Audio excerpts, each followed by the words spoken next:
For nearly 8,000 standard years, the Galactic Concord had stood as the greatest alliance ever forged among the stars. Hundreds of intelligent civilizations traded knowledge, settled disputes through diplomacy, and maintained an uneasy peace across thousands of inhabited systems. Every species believed it had found its place in the grand order of the galaxy. The oldest races possessed technologies so advanced that younger civilizations often mistook them for miracles, while the newest members spent centuries proving they deserved a seat within the Concord. History had taught one lesson above all others. Survival belonged not to the strongest, but to those who understood the galaxy's rules.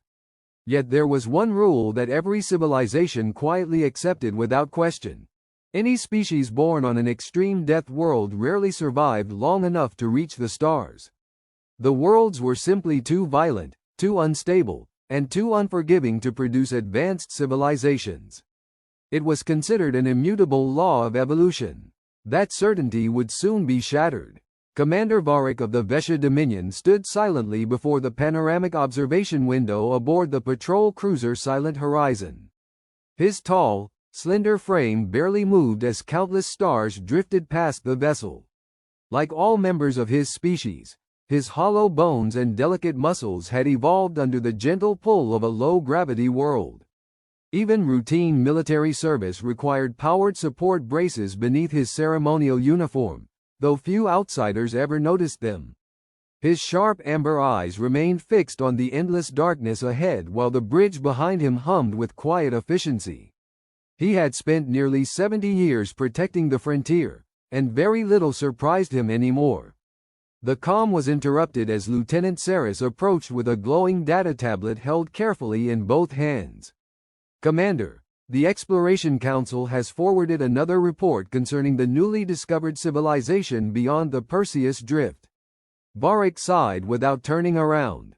"Another one? That makes the 5th report this cycle. Let me guess. Another primitive society that has accidentally detected radio emissions." Saris hesitated. "No, sir. This one is unusual." Varric finally looked over his shoulder. "Unusual how?" The young officer swallowed before answering. "They've already achieved faster than light travel." A faint murmur spread across the bridge. Several officers exchanged doubtful glances. Varric raised an eyebrow. "A civilization we have never observed suddenly possesses interstellar capability? Someone has made an error." Saris shook his head. 3 independent survey probes confirmed the findings. Their vessels are crude by Concord standards, but functional. Varric accepted the tablet and began reading. At first, the report seemed ordinary enough. A yellow main sequence star. 8 major planets. 1 inhabited world. Developing interstellar infrastructure. Then he reached the planetary survey. His expression slowly hardened. "Surface gravity. 1.0 standard," he whispered. "Yes, Commander. That cannot be correct." The probes verified it repeatedly. Varric read further. Atmospheric oxygen concentration was significantly higher than galactic norms. Seasonal climate fluctuations were violent. Tectonic instability remained active across multiple continental plates. Predatory megafauna had dominated ecosystems for millions of years. Viral and bacterial diversity exceeded every known Concord average by staggering margins. Powerful electromagnetic storms regularly engulfed entire continents. The report concluded with a single highlighted assessment. Planetary classification. Category 9 Deathworld. For several long seconds, nobody spoke. Finally, Varric looked up slowly. "This report claims an intelligent species evolved here?" "Yes, Commander. And they are now traveling between stars?" "Yes, Commander." A navigation officer let out a nervous laugh. "The survey drones must be malfunctioning. No intelligent species could survive on a world like that." Several others nodded in agreement. Varric wanted to agree with them. Every scientific model ever developed supported that conclusion. Civilizations arose on stable worlds with predictable climates and manageable predators. Evolution favored intelligence only after survival became relatively easy. A death world produced monsters, not philosophers. He continued reading. The species called themselves humans. Another section listed behavioral observations gathered from long-range surveillance. Human emergency workers voluntarily entered burning structures to rescue complete strangers. Recreational climbers scaled frozen mountains despite significant risk of death. Deep-sea explorers willingly descended into crushing ocean trenches. Medical researchers deliberately studied deadly diseases to create treatments. Their military personnel trained under conditions that many Concord species would classify as lethal environmental disasters.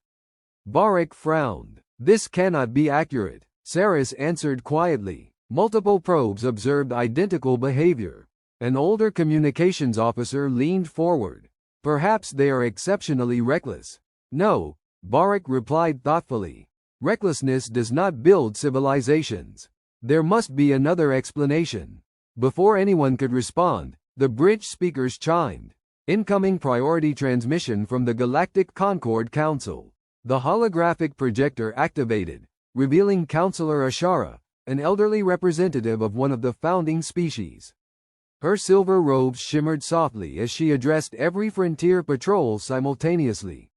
Attention all commanders. The newly identified species designated humanity has formally requested diplomatic contact with the Galactic Concord. The bridge fell completely silent.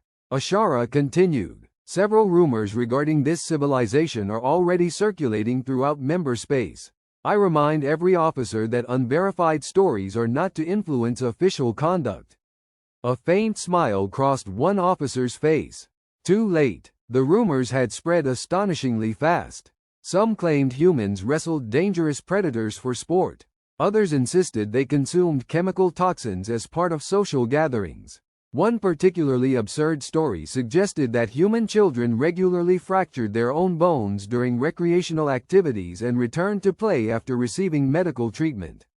No one believed such nonsense. They couldn't. The counselor continued. Commander Barak, your patrol sector lies closest to humanity's projected exploration corridor. The Council has selected you to conduct initial observation before formal diplomatic contact. Barak straightened immediately. It will be my honor. Your orders are simple. Observe. Do not provoke. Do not interfere unless absolutely necessary. We know almost nothing about this civilization, and assumptions have caused enough tragedies throughout galactic history. The transmission ended, leaving an uneasy silence behind. Lieutenant Saris broke it first. What do you think they'll be like? Barak stared once more into the sea of distant stars. I don't know. He paused before speaking again. But every civilization leaves fingerprints upon its technology. If these humans truly evolved on the world described in this report, then everything they build, every decision they make, every instinct they possess will have been shaped by surviving that impossible planet. Hours later, the silent horizon entered the edge of the Perseus Drift, where sensor arrays reached farther than ever before. Space appeared empty, broken only by scattered dust clouds and faint stellar light. Routine scans swept across the region while the bridge settled into disciplined silence.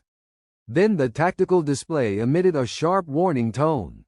Commander, called the sensor operator, his voice suddenly tense. Multiple faster than light signatures detected.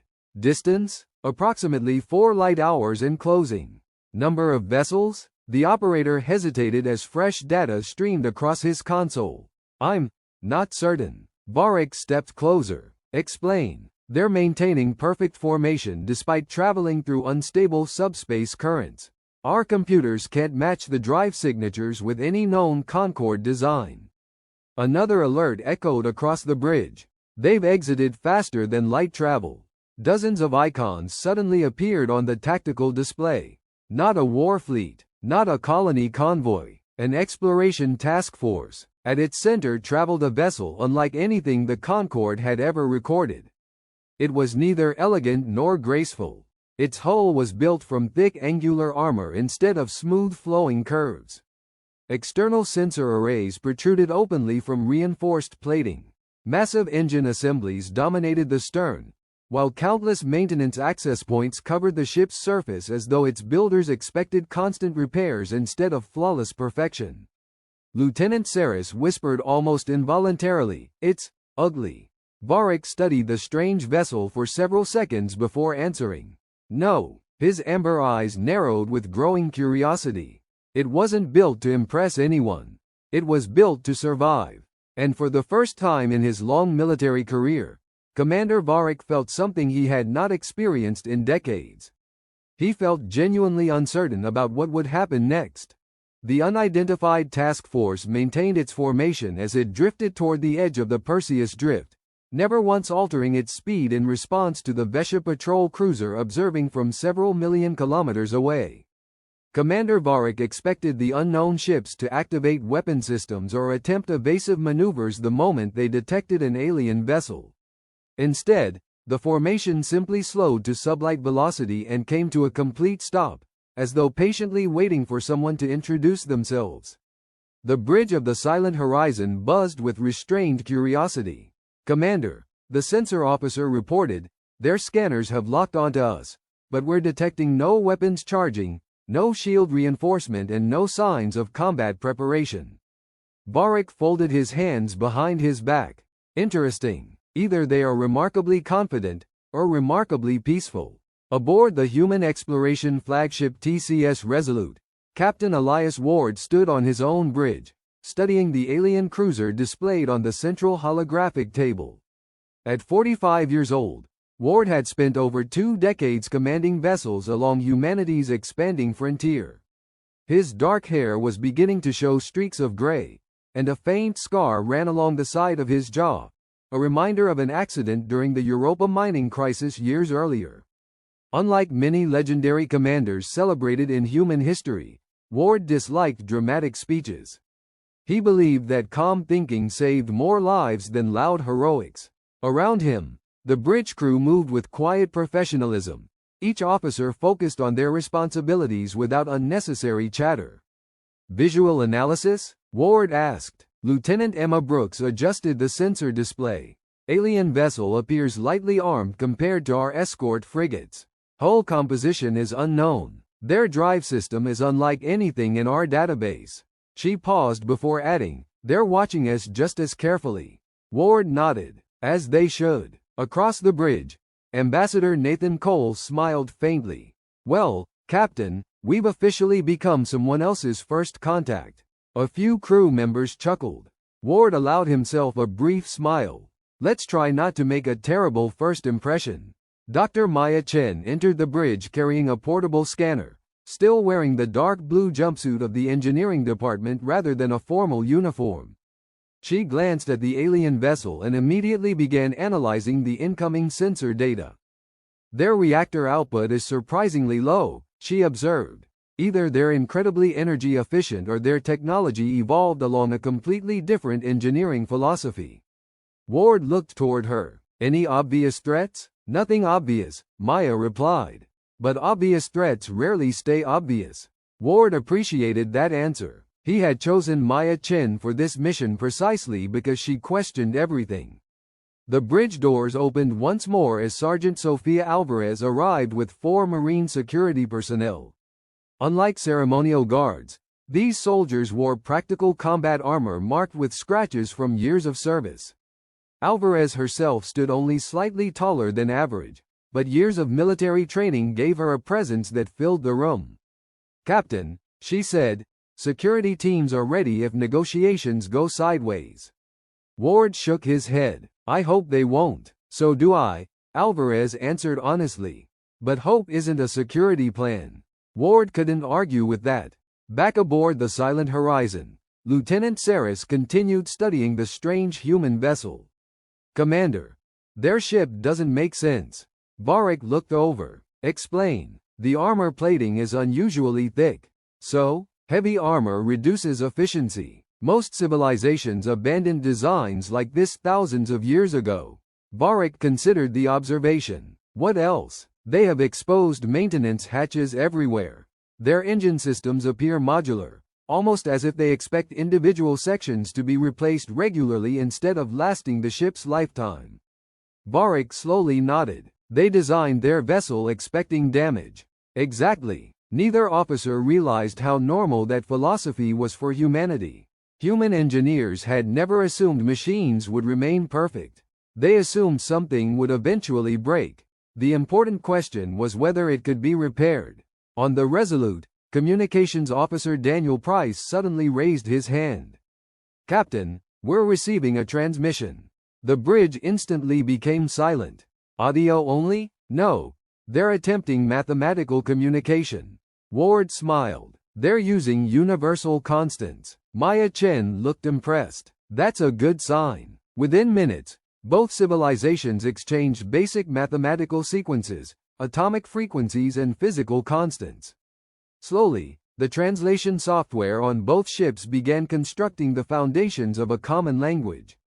Nearly an hour passed before the first understandable sentence finally emerged through the speakers. "This is Commander Varric of the Vesha Dominion." The translated voice sounded mechanical and uneven. Ward stepped forward. "This is Captain Elias Ward of the Terran Commonwealth exploration vessel Resolute. We greet you in peace." There was a noticeable pause.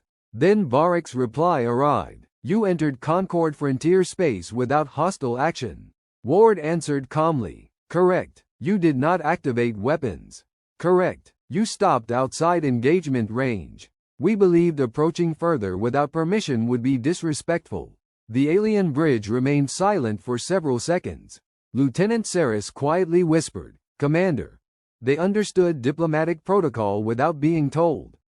Varric answered softly, "So they did." The conversation continued cautiously. "Captain Ward," Varric asked, "what is the purpose of your mission?" Ward didn't hesitate. "Exploration, scientific exchange, peaceful contact. No territorial claims? No. No military expansion? No. No resource extraction?" Ward smiled faintly. "If we wanted resources, Commander, there are thousands of uninhabited systems behind us. We came looking for neighbors." Even through imperfect translation, the sincerity was unmistakable. Varric exchanged glances with his officers. The response wasn't what anyone had expected. Meanwhile, Maya Chen quietly reviewed environmental data transmitted by the alien ship as part of the translation process. She frowned. "Captain, what is it?" "Their homeworld gravity." Ward looked over. .38 standard. "So?" Maya blinked. "If that's correct." She glanced around the bridge. "Then every human aboard this ship is almost 3 times stronger than the average adult from their species." The room became quiet. Sergeant Alvarez raised an eyebrow. "So if we ever shake hands, be gentle," Maya finished. Everyone laughed. The humor eased the tension. On the alien vessel, however, a very different conversation was unfolding. A medical officer had completed a preliminary biological assessment based on long-range scans. "Commander," Varric looked up. "Report. The humans possess dense skeletal structures. Expected for a death world. Their muscle density exceeds every known Concord average." Varric remained silent. The officer continued. "Their cardiovascular systems are unusually powerful. Continue. Their immune systems appear extraordinarily aggressive." Another officer interrupted. "What does that mean?" The medical officer answered carefully. "It means diseases capable of devastating our population might not seriously affect them." The bridge slowly fell silent again. Then came the final observation. "Their species also displays extensive scar tissue."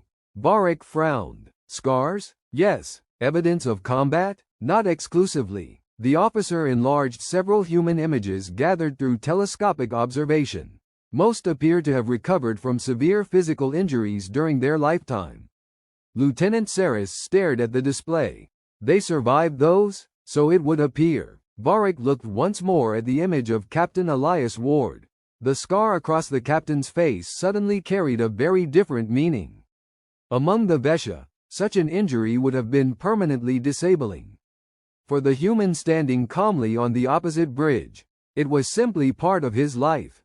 Before Varric could process the thought, another transmission arrived from Captain Ward. "Commander, this is our first meeting. Neither of us knows whether the stories we've heard about each other are true. I suggest we begin with something simple." Varric tilted his head. "What do you propose?" Ward smiled. "Let's exchange maps instead of missiles." For the first time since humanity had entered known space, Commander Varric found himself smiling as well. Captain Ward, that is the wisest proposal I have heard all day. Neither commander realized that their peaceful conversation was quietly making history. Far beyond the edge of both sensor ranges, hidden within the cold darkness between stars, an ancient object drifted silently without lights or engines. Dormant for countless millennia, it detected the burst of faster-than-light communications spreading across the region. Deep inside its metallic core, systems that had slept since before either civilization existed began awakening one by one, and for the first time in ages, a single red indicator illuminated the endless void. The exchange of star charts continued for several hours, with neither side revealing sensitive military installations or classified navigation routes. Instead, they shared the locations of uninhabited systems, pulsars used for navigation, and regions known to contain unstable spatial anomalies. It was an old diplomatic tradition for the Galactic Concord, intended to demonstrate trust without compromising security. To Captain Elias Ward, it simply seemed like common sense. Trust, he remarked as the latest data package was transmitted, is built one careful step at a time. Ambassador Nathan Cole nodded in agreement. And one careless step can destroy it. First contact isn't about impressing people. It's about convincing them you won't become their next problem. Commander Varric watched the incoming human star maps with growing curiosity. Their navigation data was surprisingly detailed for a civilization that had only recently achieved interstellar travel. Entire regions of unstable space had been carefully mapped, complete with notes warning future explorers of dangerous gravitational distortions and radiation storms. Lieutenant Saris frowned while studying the files. Commander, why would they spend so much effort charting regions no sane pilot would ever enter? Varric looked thoughtfully at the display before answering. Perhaps because someone eventually will. Better that they know the dangers beforehand. The answer lingered in his mind. These humans seemed to prepare for failure instead of assuming success, an unfamiliar philosophy among the older civilizations of the Concord.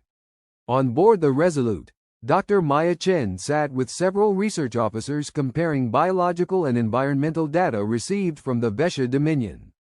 One of the younger scientists looked genuinely astonished.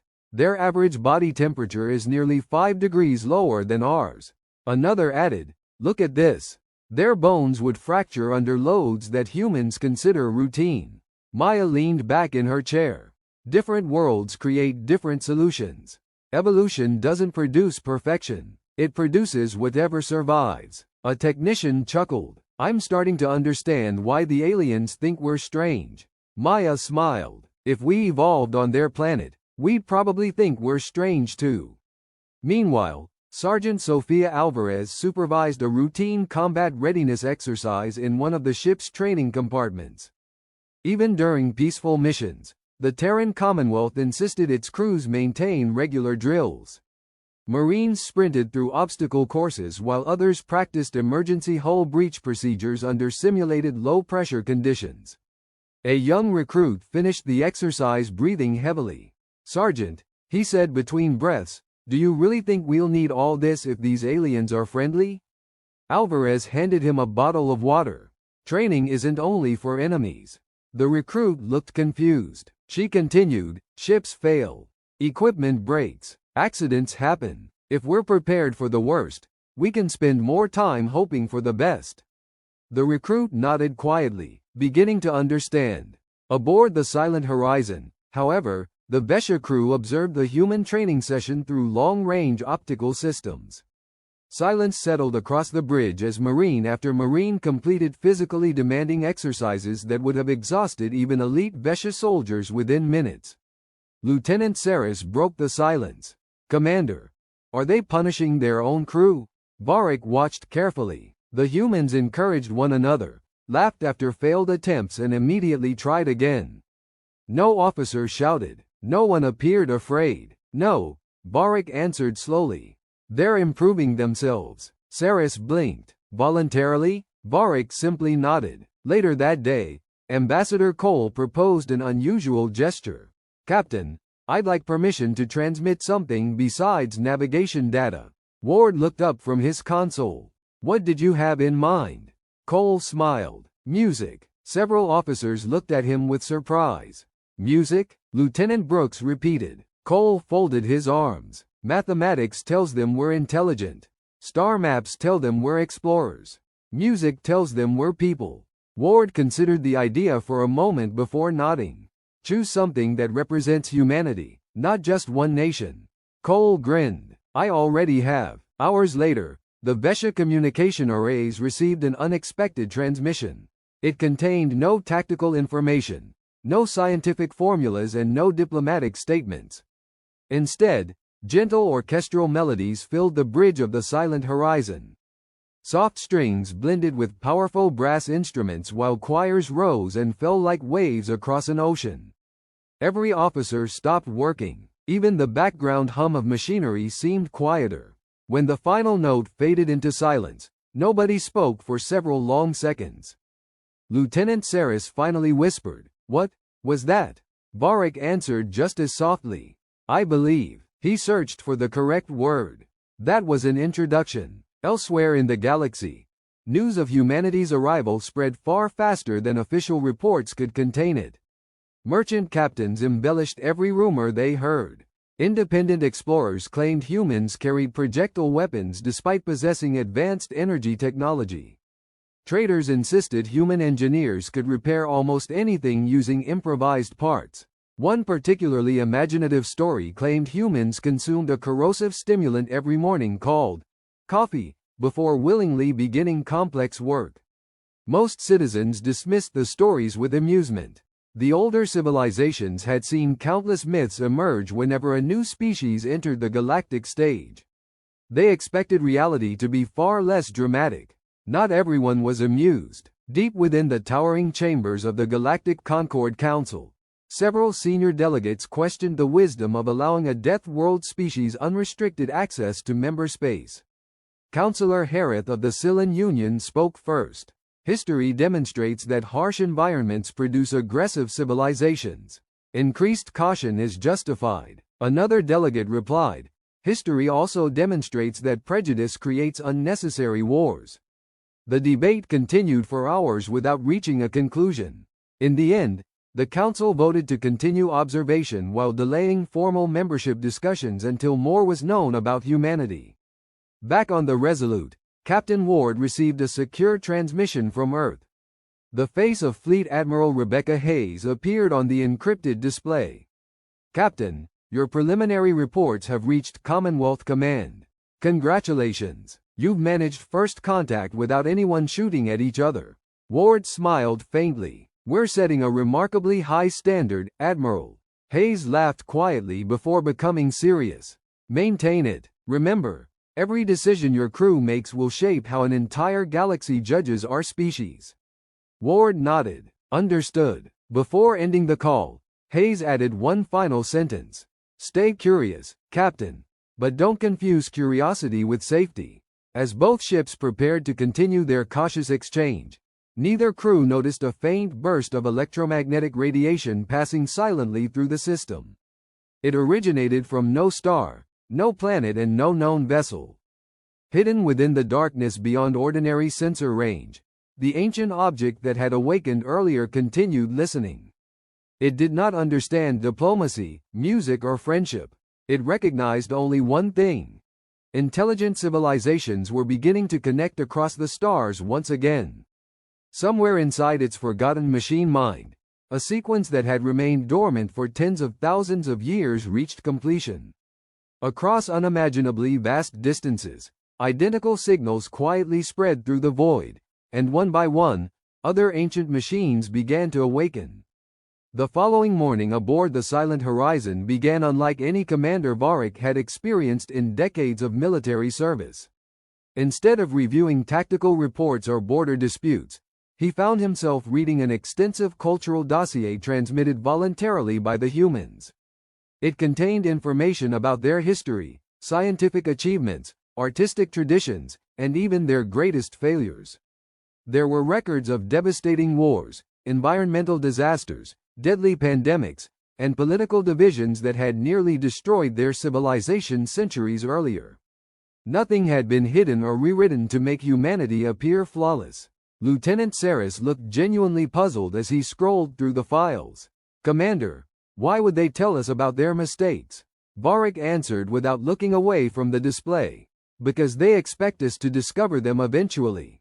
Saris frowned. "Most civilizations present only their greatest accomplishments during first contact." Varric slowly nodded. "Perhaps the humans believe honesty is a stronger foundation than pride." At the same time, Captain Elias Ward gathered his senior officers inside the conference room aboard the Resolute. A holographic projection of the Vesha cruiser floated above the central table while streams of translated information scrolled around it. "Initial impressions?" Ward asked. Dr. Maya Chen spoke first. "Their technology is elegant, highly efficient and designed for long service lives. Ours is more modular and easier to repair.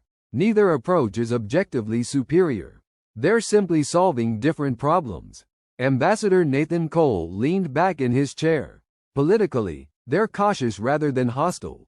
That gives us room to build trust." Sergeant Sofia Alvarez folded her arms. "Their military discipline is obvious. They aren't looking for a fight, but they won't hesitate if they think they're threatened." Ward listened carefully before summarizing. "Then our objective remains unchanged. Learn, share, avoid giving anyone a reason to fear us." Later that day, Varric accepted an invitation to conduct the first live visual communication between the two ships. The translation software had improved considerably, though occasional pauses still occurred while unfamiliar concepts were processed. The viewscreen illuminated, revealing Captain Ward standing calmly on the bridge of the Resolute. For the first time, each commander saw the other without relying on distant telescope images. Varric noticed that the human captain appeared physically broader than expected, his movements controlled and deliberate rather than aggressive. Ward, meanwhile, immediately recognized how delicate the Vesha commander looked. His elongated limbs and narrow frame suggested a species that had never needed great physical strength to survive. Ward offered a respectful nod. "Commander Varric, it's good to finally meet face to face."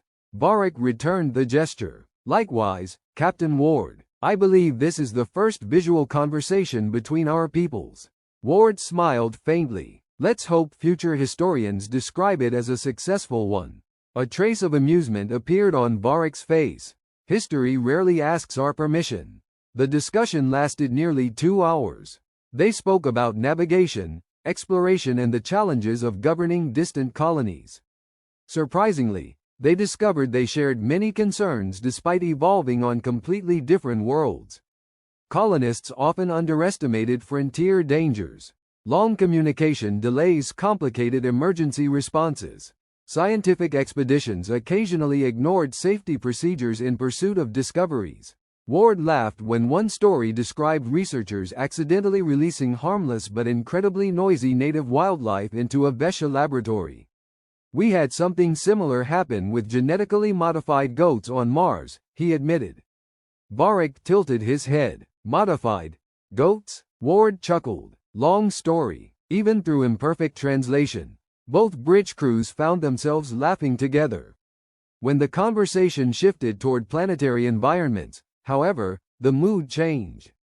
Varric cautiously asked, "Captain, your homeworld survey indicates frequent seismic activity, dangerous weather systems and numerous large predators.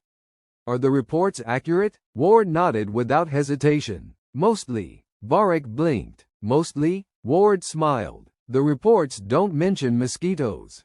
Several human officers quietly groaned while others laughed. The translation software struggled briefly before finding the closest equivalent. The Vesha bridge waited expectantly.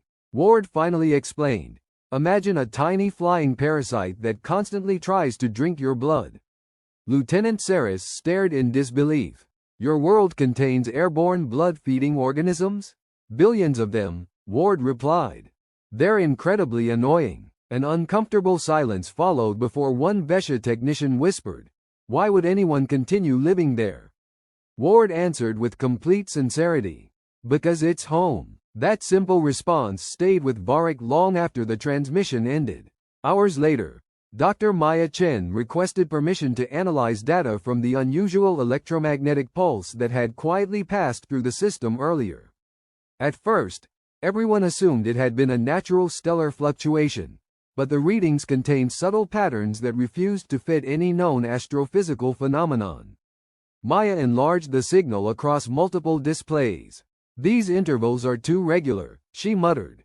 Lieutenant Brooks looked over her shoulder. "Could it be an artificial transmission?" Maya slowly shook her head. "If it is, it's using a signaling method I've never seen before." Captain Ward joined them. "Can we determine its source?" Maya sighed. "Not yet. Whatever produced it was either extremely distant, or deliberately trying not to be found."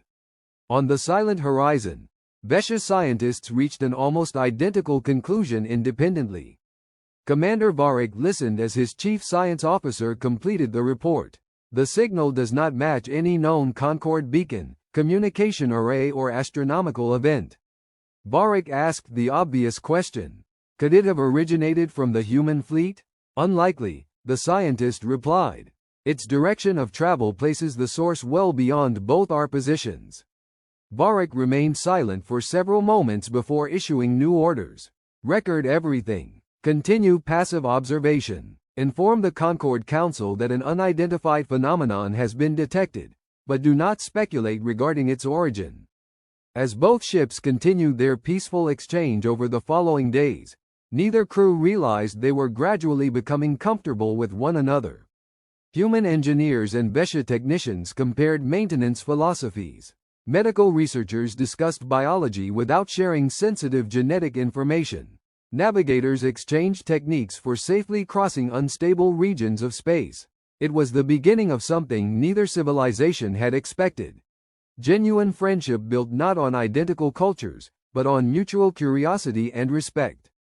Far beyond the mapped frontiers of both civilizations, where ancient stars burned alone in absolute darkness, enormous structures drifted silently between galaxies. Their black metallic surfaces reflected almost no light, making them nearly invisible against the endless void. One after another, dormant reactors slowly reignited after tens of thousands of years. Across countless hidden facilities, identical status messages appeared for the first time since forgotten ages. They contained only 3 words, repeated without emotion or explanation. Interstellar network detected. Civilizations expanding. Observation phase complete. No alarms sounded. No weapons fired. The ancient machines simply began watching. And somewhere deep within the darkness, something that had waited longer than recorded history finally turned its attention toward the stars where humanity had just arrived. For nearly 180 years, humanity had expanded beyond the cradle of Earth. What had once been a single fragile world had become the heart of the United Terran Alliance, a civilization spread across dozens of star systems linked by hyperspace corridors and defended by a powerful interstellar navy. The early centuries of expansion had been filled with hardship. Pirate kingdoms, rogue colonies, and resource wars had nearly fractured humanity before it truly found its place among the stars. Those difficult years taught an unforgettable lesson. Peace could only survive if it was protected. Out of those lessons came the Sentinel Line, a chain of heavily armed defense stations and patrol fleets stretching across the outer frontier. It marked the edge of explored space, where every unknown signal was treated with caution and every patrol might become humanity's first contact with a new civilization. The Sentinel Line had remained quiet for more than 20 years. Merchant convoys crossed its sectors daily. Scientific expeditions ventured cautiously into unexplored regions, and military patrols had become predictable routines rather than desperate battles. Many younger officers had never experienced a real war. They studied famous campaigns in classrooms and simulators, but none of them had watched a friend disappear into vacuum or heard the silence that followed a ship breaking apart in space. Among the vessels assigned to the frontier was the battleship HSS Resolute, one of the Alliance Navy's newest heavy warships. Nearly 2 kilometers long, the Resolute carried advanced plasma batteries, missile arrays, interceptor squadrons, and enough armor to survive sustained bombardment. Despite its impressive firepower, Its greatest strength was not its weapons but its crew, carefully selected from some of the Alliance's most experienced officers. Standing quietly on the bridge, Commander Elena Ward watched thousands of stars drift across the enormous tactical display. Her posture remained perfectly still, hands folded behind her back, while officers moved efficiently around their stations. At 46 years old, Elena carried herself with calm authority rather than intimidation. A faint scar traced across her left cheek, one of the few visible reminders of the war that had shaped her career. She rarely spoke loudly, never sought attention, and had earned the respect of her crew by making careful decisions under impossible circumstances. The silence on the bridge was broken by Lieutenant David Ross, the intelligence officer. "Commander, another cargo convoy has cleared the Sentinel Gate. All civilian traffic is proceeding on schedule." Elena nodded. "Any unusual sensor readings?" "Nothing beyond normal background radiation." She smiled faintly. "Let's hope it stays that way." Across the bridge, a young tactical officer leaned back in his chair with a grin. "I almost wish something interesting would happen. We've spent 6 months chasing smugglers and recalibrating navigation buoys." Several nearby officers chuckled. Before Elena could respond, Captain Victor Hayes, the ship's executive officer, folded his arms. "Be careful what you wish for, Lieutenant." The young officer shrugged. "With respect, sir, this sector has been quiet for decades." Victor looked toward the commander before answering. "It was quiet once in the Orion frontier too." The bridge became noticeably quieter. The younger officers recognized the name immediately. The Orion frontier disaster was required reading at the Naval Academy. Elena finally turned toward them. "You've all studied the reports," she said calmly. "But reports don't capture reality." Nobody spoke. After several seconds, she continued. 23 years ago, a fleet commander saw an enemy force retreating. He believed they'd broken formation and ordered pursuit. The enemy had planned it perfectly. They lured our ships into overlapping ambush positions hidden behind a moon." Her voice remained steady. "We lost 18 ships in under 30 minutes. The young tactical officer lowered his eyes. "I'm sorry, Commander. You weren't there," Elena replied gently. "There's nothing to apologize for." She looked back at the stars. "I was." The bridge fell completely silent. No one asked another question. They all knew Elena had survived the Orion disaster. But very few knew she had lost her older brother aboard one of the destroyed cruisers. Since that day, she had never mistaken silence for safety or weakness for vulnerability. Several decks below, life aboard the Resolute continued with practiced precision. In the engineering section, Chief Engineer Dr. Sarah Chen supervised maintenance crews replacing worn plasma conduits. Although barely 35, Sarah possessed a reputation for solving problems that computer systems declared impossible. One of her technicians sighed while examining a damaged relay.